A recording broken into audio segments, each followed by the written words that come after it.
اور تیسری ذمہ داری آپ کی بحیثیت ایک ندوی کے، دیکھیے آپ یہاں پر آئے کچھ سوچ کے آئے ہوں گے، ورنہ بہت سے مدرسے ہیں، آپ وہاں بھی جا سکتے تھے، آپ کے والدین آپ کو وہاں بھی بھیج سکتے تھے۔ اگر کچھ سوچ کے نہیں آئے تو یہ بہت بڑی بیوقوفی ہے۔ کوئی مقصد لے کر نہیں آئے، کوئی نصب العین نہیں ہے، تو یہ بھی حماقت ہے۔ آدمی کہیں بھی جاتا ہے، کسی دکان پہ بھی جاتا ہے تو کچھ سوچ کے جاتا ہے کہ ہمیں یہ مال خریدنا ہے، اور یہ مال کہاں ملے گا؟ اسی دکان میں ملے گا۔ آپ کو رومال خریدنا ہو تو آپ سیمنٹ کی دکان پہ نہیں جائیں گے، سیمنٹ خریدنا ہو تو آپ گارمنٹس کی دکان پہ نہیں جائیں گے۔ تو آپ ندوے آئے دارالعلوم دیوبند چھوڑ کر، ندوے آئے مظاہر العلوم چھوڑ کر، اور ندوے آئے جامعۃ الفلاح چھوڑ کر، ندوے آئے مدرسۃ الاصلاح چھوڑ کر، تو کوئی نہ کوئی تو وجہ ہوگی۔ آپ کو یہاں کا نظام اچھا لگا ہوگا، یہاں کا نصاب اچھا لگا ہوگا، یہاں کی پڑھائی اچھی لگی ہوگی، کوئی نہ کوئی خوبی تو آپ کو نظر آئی ہوگی۔ ہر ادارہ ایک کچھ نہ کچھ خوبی رکھتا ہے، لیکن خوبیوں میں فرق ہوتا ہے۔ کوئی ادارہ بھی خوبی سے خالی نہیں ہے، لیکن سب کی خوبی یکساں نہیں ہوتی ہے، ایک جیسی نہیں ہوتی ہے۔ کسی میں کوئی خوبی ہے، کسی میں کوئی خوبی ہے، کسی میں کوئی خوبی ہے۔ جیسے انسانوں کا معاملہ ہے، ایک آدمی میں ایک خوبی، ضروری نہیں کہ وہ خوبی دوسرے میں ہو، لیکن یہ مطلب نہیں کہ وہ خوبیوں سے خالی ہے، اس کے اندر بھی کوئی نہ کوئی خوبی ہوگی۔ اسی طرح مدارس کا معاملہ ہے کہ کوئی مدارس خوبی سے خالی نہیں ہے، بس یہ کہ جو خوبی آپ کو بھائی وہ ندوے کی خوبی بھائی، تو آپ یہاں آئے۔ اب پہلی چیز بحیثیت ندوی کے یا ندوے کے طالب علم کے آپ کی ذمہ داری ہے کہ ندوے کے قیام کے مقصد کو سمجھیں اور جانیں۔ اگر آپ یہاں آئے اور ندوے کے قیام کے مقصد کو جاننے کی کوشش نہیں کی تو آپ جس مقصد کو لے کر یہاں آئے ہیں وہ مقصد آپ پورا نہیں کر پائیں گے، جو بننا چاہتے ہیں وہ نہیں بن پائیں گے، جس ارادے سے یہاں آئے ہیں وہ ارادہ پورا نہیں کر پائیں گے۔ تو بحیثیت ندوی کے پہلی ذمہ داری آپ پر یہ عائد ہوتی ہے کہ ندوے کے قیام کے مقصد کو سمجھیں، سمجھا؟ دوسری چیز، وہ حضرات جنہوں نے ندوے کی بنیاد ڈالی ان حضرات کو پڑھیں، ان کو سمجھیں، ان کی تحریریں پڑھیں، اور ان کے بارے میں جو لکھا گیا وہ پڑھیں۔ یہ آپ کی دوسری ذمہ داری۔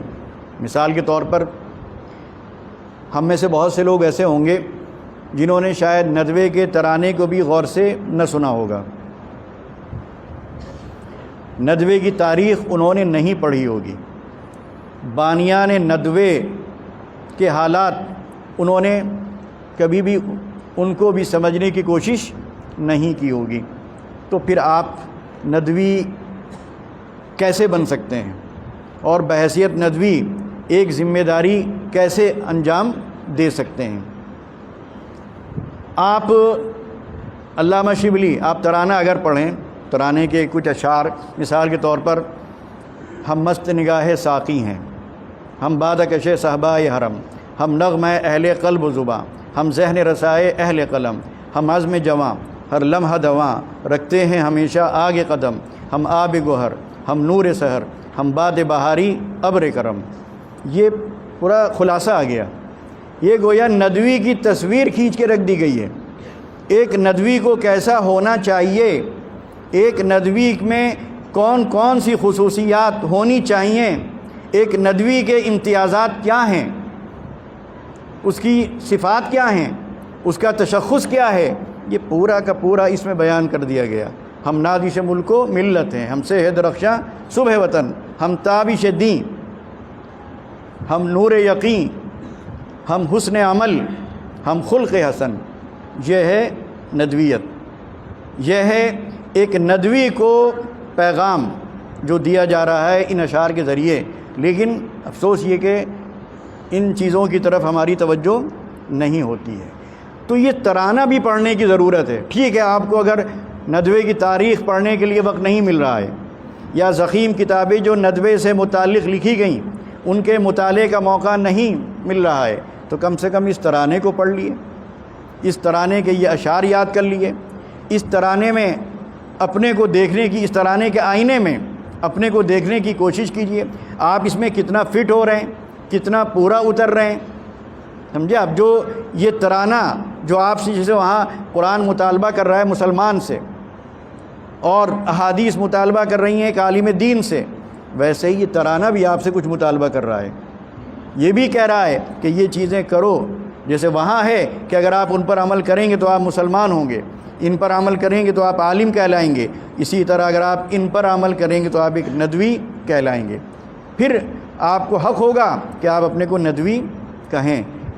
علامہ وہ کیا ہے، گنجین ہے فضل رحمانی، وہ جس نے بلند اسلام کیا، دانش کا دائے شبلی جس نے پھر ذوق سخن کو عام کیا، وہ بزم سلیمانی جس نے تحقیق و نظر کا کام کیا، انفاس علی نے روشن پھر ندوے کے جہاں میں نام کیا۔ تو ندویت کیا ہے، اس میں سب آ گئی سمٹ کر۔ پہلی چیز کیا کہی گئی، گنجین ہے فضل رحمانی، وہ جس نے بلند اسلام کیا۔ مولانا سید محمد علی منگیری رحمۃ اللہ علیہ سے آپ کو کیا لینا ہے، اسلام کی سربلندی کا جذبہ، کیا لینا ہے؟ ندویت کیا ہے؟ پہلی اس کی نہیں، آپ اگر چوکھٹے تیار کریں تو چاروں کونے جب تک مکمل نہیں ہوں گے وہ فریم تیار نہیں ہو سکتا ندویت کا۔ تو ایک پہلا کونا کیا ہے، اسلام کی سربلندی کا جذبہ، یہ آپ کو لینا ہے۔ اور یہ کہاں ملے گا؟ یہ آپ کو ملے گا سیرت محمد علی منگیری میں۔ آپ پڑھیے مولانا منگیری رحمۃ اللہ علیہ کے حالات، جو ندوۃ العلماء کے پہلے ناظم تھے ان کے حالات پڑھیے، جو ندوے کے بانی تھے ان کے حالات پڑھیے۔ بات سمجھ میں آئی؟ کیا اسلام کی سربلندی کا جذبہ ہمیں ملے گا کہاں؟ مولانا سید محمد علی منگیری رحمۃ اللہ علیہ۔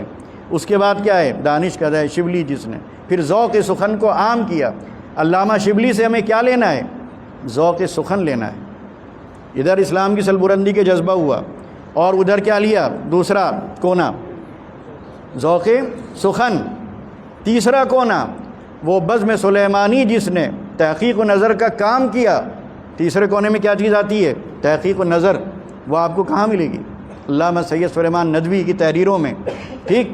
اس کے بعد چوتھا کونا کس کا آتا ہے، مولانا علی میاں، ان سے آپ کو ان کی فکر لینا ہے، ان کا شعور لینا ہے، ان کا وہ درد لینا ہے، ان کی وہ بے چینی اور بے قراری اور فکر مندی لینا ہے، مطالعے کی وسعت لینا ہے، دلکش اسلوب لینا ہے، اور وہ اعتدال اور وہ توازن لینا ہے جس میں وہ دوسروں سے بہت ممتاز اور فائق نظر آتے ہیں۔ اب آپ کا فریم تیار ہو گیا، اس میں کا ایک کونا بھی اگر ٹوٹ گیا تو کیا یہ فریم کہا جائے گا؟ کیا اس فریم کو کوئی سنبھال کر رکھے گا یا کباڑ خانے میں ڈال دے گا؟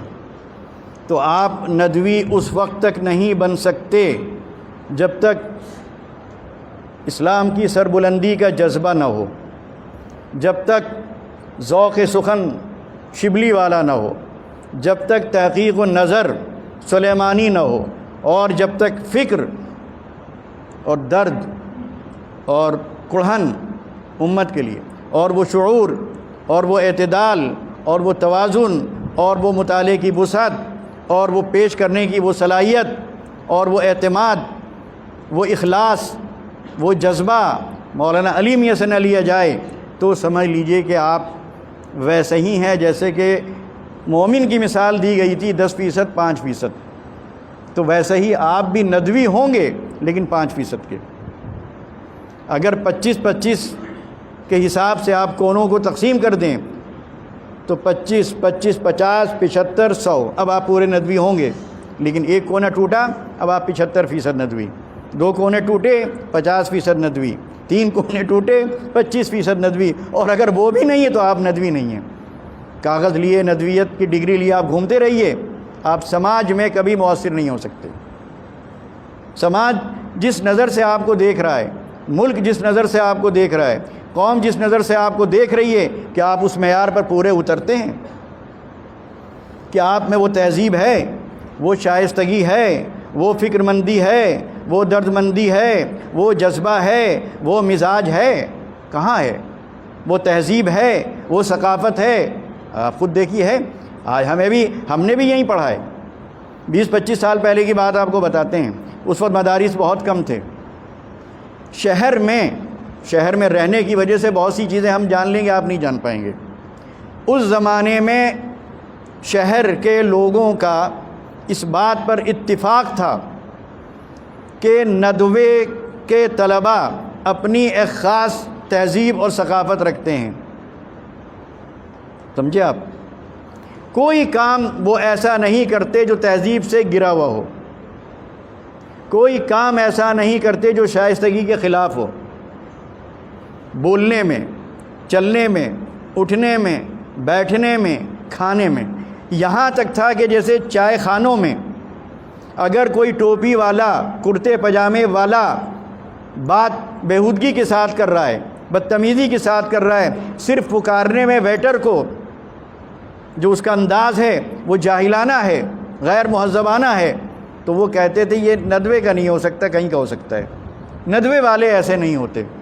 لیکن اب وہ صورتحال نہیں ہے جو ہمارا انداز ہے، کیونکہ اب شہر میں آپ امامت بھی کرتے ہیں، شہر میں کرائے کے کمرے لے کر رہتے بھی ہیں، شہر میں آمد و رفت بھی ہوتی ہے، تو کیا وہ جو ندوے کی تہذیب تھی، ندوے کی ثقافت تھی، بلکہ ہم اس کو ندوے کی کیونکہ اسلامی ثقافت، اسلامی تہذیب، کیا آپ اس کی نمائندگی کرتے ہیں؟ کیا سڑک پہ چلتے وقت اس بات کا خیال رکھتے ہیں کہ ایک ندوی جا رہا ہے، ایک عالم جا رہا ہے، ایک مسلمان جا رہا ہے؟ آپ تو چل رہے ہیں، راستے میں کوئی خاتون جا رہی ہیں، آپ ان کو دیکھتے جا رہے ہیں، آپ آگے دیکھ رہے ہیں ان کو اور پیچھے والا آپ کو دیکھ رہا ہے۔ بات سمجھ میں آئی؟ آپ آگے ایک خاتون کو بار بار دیکھتے ہوئے جا رہے ہیں، مڑ مڑ کے آپ دیکھ رہے ہیں، اور آپ یہ نہیں سمجھ رہے ہیں کہ آپ تنہا اس کو دیکھ رہے ہیں، 10 آپ کو دیکھ رہے ہیں۔ کیا رائے قائم کر رہے ہیں آپ کی؟ باہر نکلے، ٹوپی اتاری، جیب میں رکھ دی۔ ہوتا ہے کہ نہیں ہوتا ہے؟ کیا اثر پڑتا ہے؟ اس کا اثر کب محسوس کریں گے؟ اس وقت محسوس کریں گے جب آپ کسی برقع پوش خاتون کو گھر سے نکلتے دیکھیں، ٹھیک، اور شاپنگ مال میں اپنے برقعے کو اتار کر اپنے پرس میں ٹھوستے ہوئے دیکھیں، تو آپ کے دل میں کیا خیال آتا ہے؟ آپ اس عورت کو اچھا کہیں گے؟ اس کو اچھا سمجھیں گے؟ گھر آ کر آپ خود تبصرے کریں گے، صاحب ایک عورت دیکھی، گھر سے تو نکلی تھی برقعے میں، لیکن شاپنگ مال میں جب گھسی تو وہاں اس نے کیا کیا؟ اتنی احساس کمتری کا شکار تھی، اتنا اس کو اپنے برقعے پر گویا اپنی کیا کہنا چاہیے، ذلت کا احساس ہو رہا تھا برقع پہن کر، کہ اس نے وہاں پر جا کے سب سے پہلا کام جو کیا کہ برقعے کو اتار کے پرس میں رکھ دیا۔ تو جو تصور یا جو خیال اس عورت کے بارے میں آپ کے دل و دماغ میں آتا ہے، وہی خیال شہر کے لوگوں کا اس طالب علم کے بارے میں آتا ہے جو نکلتا ہے کرتے پجامے میں ندوے کے گیٹ سے، اور اسٹیشن پہنچتے پہنچتے وہ سب بدل چکا ہوتا ہے۔ اب یا تو لوور آ گیا، یا پتلون آ گئی، یا ٹی شرٹ آ گئی، ٹوپی غائب ہو گئی۔ آپ کیا سمجھتے ہیں دوسرا اندھا ہے کیا؟ وہ آپ کو نہیں دیکھ رہا ہے، وہی آدمی آپ کو دیکھ رہا ہے کرتے پجامے میں، پھر وہی اسٹیشن پہ دیکھ رہا ہے، ٹرین پہ دیکھ رہا ہے، پلیٹ فارم پہ دیکھ رہا ہے، جہاز پہ دیکھ رہا ہے، ایئرپورٹ پہ دیکھ رہا ہے، بازاروں میں دیکھ رہا ہے کہ وہاں گیا آپ نے اتارا۔ بہت سے لڑکے کیا کرتے ہیں، اندر لوور ہے، ٹی شرٹ ہے، اوپر پجامہ، لمبا سا کرتا، ماشاءاللہ بہت مطلب بالکل، یعنی پجامہ ٹخنے سے بہت اوپر اور کرتا بالکل ٹخنے سے ملا ہوا، بالکل شیخ الحدیث شیخ الاسلام کی طرح نکلے یہاں سے، اور اس کے بعد کرتا اتارا، تھیلے میں ڈالا، پجامہ اتارا، وہ بھی تھیلے میں ڈالا، اب آپ بالکل دوسرے ہیں۔ تو اس کا مطلب یہ ہے کہ آپ یہاں پر مجبور ہیں، یہ لباس پہننے پر مجبور، یہ ثقافت اختیار کرنے پر مجبور۔ تو مجبوری کے ساتھ جو کام کیا جائے گا اس میں کبھی کامیابی نہیں ملے گی، حقیقت ہے۔ کیوں ایسا کر رہے ہیں آپ کی شکل تو نہیں بدل جائے گی پتلون پہننے سے، آپ کا قد تو نہیں بڑھ جائے گا، ایک دم سے رنگ تو صاف نہیں ہو جائے گا، اگر آپ کالے ہیں تو کالے ہی رہیں گے، پستہ قد ہیں پستہ قد رہیں گے، دبلے پتلے ہیں دبلے پتلے ہی رہیں گے، ایسا نہیں ہوگا، رہیں گے آپ ایسے ہی۔ تو اس لباس کے مقابلے میں کرتے پجامے میں پھر بھی ایک وقار ہے، عوام پھر بھی اس کا احترام کرتے ہیں، اس کا نہیں کریں گے، کیونکہ اس طرح کے لباس میں ان کو جو لڑکے دکھتے ہیں وہ غلط حرکتیں ہی کرتے ہوئے دکھتے ہیں۔ آپ نہیں کہہ رہے ہیں، اسکول کے جو بچے ہیں گالی بھی بک رہے ہیں، چھیڑ چھاڑ بھی کر رہے ہیں، دوسری گندی سندی حرکتیں کر رہے ہیں، تو ان کے ذہن میں بھی یہ آتا ہے کہ یہ بھی انہی قسم کے لڑکے ہیں، تو آپ کو عزت نہیں ملے گی۔ اگر آپ چاہتے ہیں عزت تو آپ کو اپنا ہی لباس اختیار کرنا ہوگا، اپنی وضاقتہ پہ برقرار رہنا ہوگا، تو انشاءاللہ اس کا فائدہ آپ محسوس کریں گے۔ ہو سکتا ہے بہت سی باتیں بری لگ رہی ہوں لیکن بری لگنا نہیں چاہیے، کیا خیال ہے؟ تو چلیے خیر، یہ چند باتیں تھیں جو ذہن میں آئیں، وہ آپ حضرات کے سامنے رکھ دیں۔ امید ہے کہ انشاءاللہ آپ بھی عمل کی کوشش کریں گے، ہم بھی عمل کی کوشش کریں گے، اپنے کو مسلمان سمجھیں گے، بحیثیت مسلمان جو ذمہ داری ہے یا ذمہ داریاں ہیں ان ذمہ داریوں کو ادا کرنے کی کوشش کریں گے، بحیثیت عالم دین جو تقاضے ہیں ان تقاضوں کو پورا کریں گے، اور بحیثیت ایک ندوی ہم پر جو ذمہ داری عائد ہوتی ہے ان ذمہ داری کو بھی نبھانے کی پوری کوشش کریں گے۔ تو انشاءاللہ آپ خود دیکھیں گے یہ سب جو شوق ہوتا ہے نا، یہ کپڑوں کا اور اس کا اس کا، یہ چند دن کا ہے، ایک عمر آتی ہے کہ سارے شوق ختم ہو جاتے ہیں، لیکن نقصان پہنچ چکا ہوتا ہے، نقصان پہنچ چکا ہوتا ہے، بعد میں احساس ہوتا ہے، لیکن وقت نکل چکا ہوتا ہے۔ تو وقت نکلنے سے پہلے آدمی اگر سنبھل جائے اور اعتماد کے ساتھ، پورے یقین کے ساتھ، پورے بھروسے کے ساتھ اور فخر اور ناز کے ساتھ اسی لباس میں رہتے ہوئے کام کرنے کے لیے وہ تیار ہو جائے، تو انشاءاللہ اس کا مستقبل بڑا روشن اور بڑا تابناک رہے گا۔ وآخر دعوانا ان الحمدللہ رب العالمین۔ اللهم صل على محمد وعلى آل محمد كما صليت على إبراهيم وعلى آل إبراهيم إنك حميد مجيد اللهم بارك على محمد وعلى آل محمد كما باركت على إبراهيم وعلى آل إبراهيم إنك حميد مجيد ربنا ظلمنا أنفسنا وإن لم تغفر لنا وترحمنا لنكونن من الخاسرين ربنا آتنا في الدنيا حسنة وفي الآخرة حسنة وقنا عذاب النار ربنا هب لنا من أزواجنا وذرياتنا قرة أعين واجعلنا للمتقين إماما ربنا فاغفر لنا ذنوبنا وكفر عنا سيئاتنا وتوفنا مع الأبرار ربنا لا تؤاخذنا إن نسينا أو أخطأنا ربنا ولا تحمل علينا إصرا كما حملته على الذين من قبلنا ربنا ولا تحملنا ما لا طاقة لنا به واعف عنا واغفر لنا وارحمنا أنت مولانا فانصرنا على القوم الكافرين ربنا تقبل منا إنك أنت السميع العليم وتب علينا إنك أنت التواب الرحيم وصلى الله تعالى على خير خلقه محمد وآله وصحبه أجمعين برحمتك يا أرحم الراحمين۔